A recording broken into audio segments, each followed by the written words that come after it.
धरती माता। क्यों?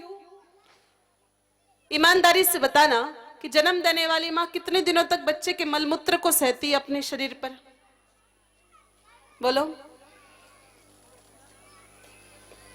जब तक बच्चा बड़ा ना हो जाए।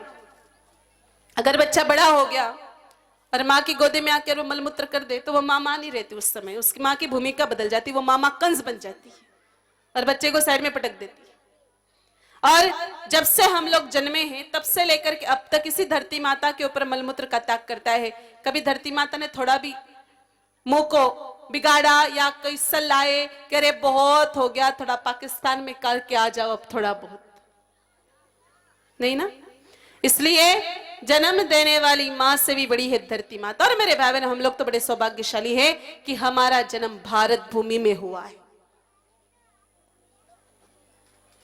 एक बार एक मां ने 3 रोटियां बनाई थी। एक रोटी थोड़ी सी कच्ची थी, एक रोटी जली थी और एक रोटी अच्छी थी। उस मां को पता नहीं था कि उसका बेटा 2 दोस्तों को और लेके आ जाएगा। उस मां ने तो अपने बेटे के हिसाब से रोटी बना के रखी थी कि बच्चा तो एक रोटी खाता है, चलो काम चल जाएगा। इतनी ही देर में उस मां का बच्चा अपने 2 दोस्तों को लेके आ गया। कहा, मां हम तीनों को खाना चाहिए, तीनों को भूख लग रही है। अब मां तो मना कैसे करे।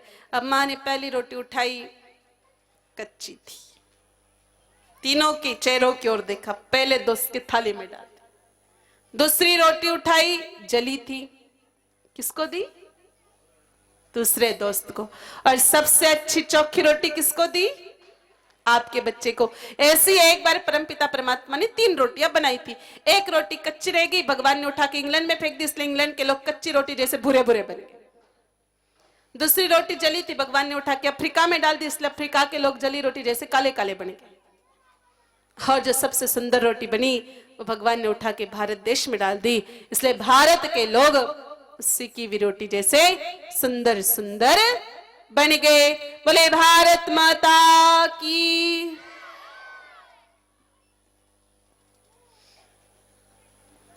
तो भारत माता सबकी माता। बहुत सारे देश है पूरे विश्व में, लेकिन किसी के आगे मां लिखा जाता है क्या? या किसी की जयकरा माता के रूप में लगाई जाती है क्या? कोई रशिया माता कहता है क्या? कोई रूस मामा कहता है क्या? अरे माँ क्या, किसी ने रिश्तेदार भी नहीं बनाए ना। कोई पाकिस्तान चाचा कहता है। सब क्या कहते हैं? भारत माता ही कहते हैं।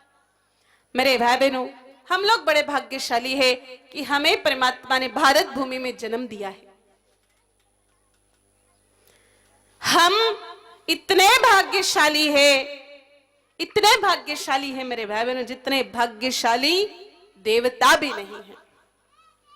क्योंकि देवता भी कभी कभी यहाँ पर बहाने बना करके घूम फिर के चले जाते हैं। देवताओं को आने के लिए भी इस धरती पर बहाने बनाने पड़ते हैं। इसलिए तो हम लोग कहते हैं, या तो स्वर्गानी शर्मावे, इन पर देव रमण ने आवे, इन रोजस नर नारी गावे, धरती धोरारी धरती मीरारी हो धरती राणारी। तो सबका समन्वय है हमारे देश में। सभी देश के लोग मेरे भाई बहनों यहाँ प्रेम से रह सकते हैं। सबको सांस लेने का अधिकार है हमारे देश में। अन्य देशों में ऐसा नहीं है मेरे भाई बहनों। यूं तो हिंदुस्तान में सनातन धर्म विशेष है, प्रधान है, लेकिन अन्य धर्म वालों को भी यहां पर सम्मान के साथ ही रखा जाता है।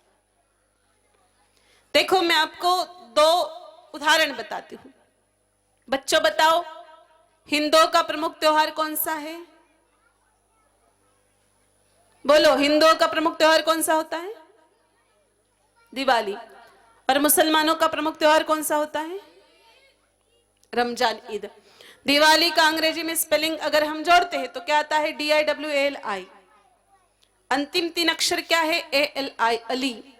और रमजान का अगर हम इंग्लिश में स्पेलिंग जोड़े तो आता है RAMZAN, रमजान।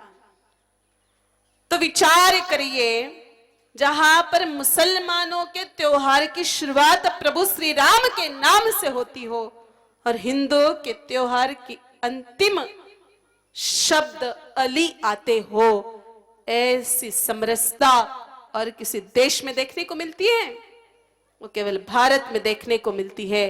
पवित्रता बहुत हमारे देश में। एक बात बताओ मेरे भाई बहनों, आपके मोकलसर में चोरी होती है क्या? होती है, खूब होती है। अच्छा, लेकिन पहले तो आपके मोकलसर में भी चोरियां नहीं होती थी, नहीं होती थी, मैं प्रमाण दे सकती हूं। आप में से कितने लोग कभी शिरडी गए हैं?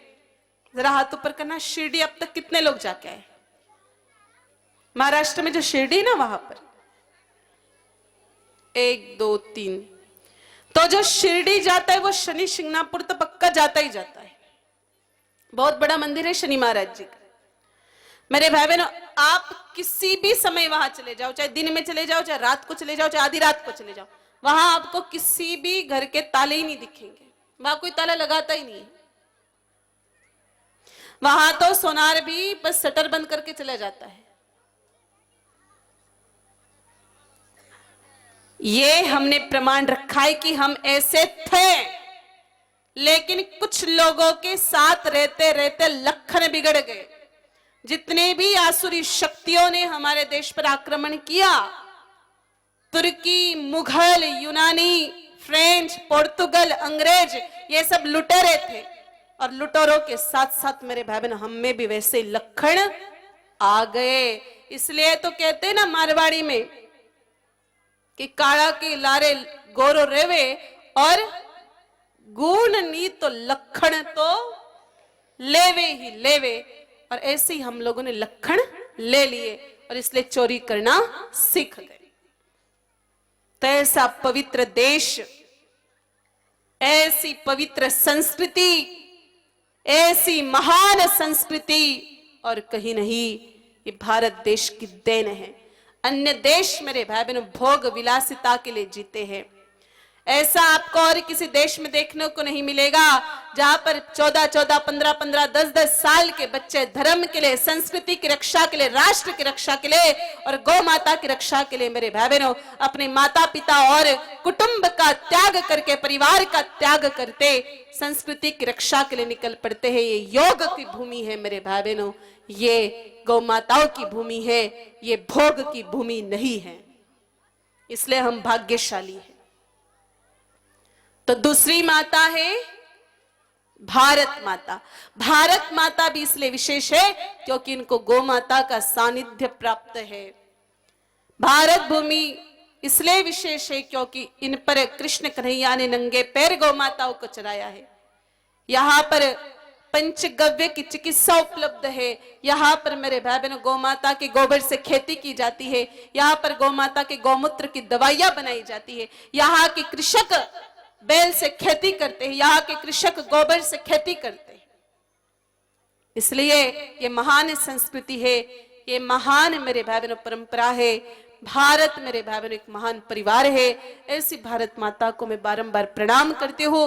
भारत माता के चरणों में निवेदन करती हूँ कि हे माँ, जब भी जन्म दे तेरे ही आंचल में ले लेना और किसी देश में जाने मत देना। बोलिए भारत माता की। तीसरी माँ है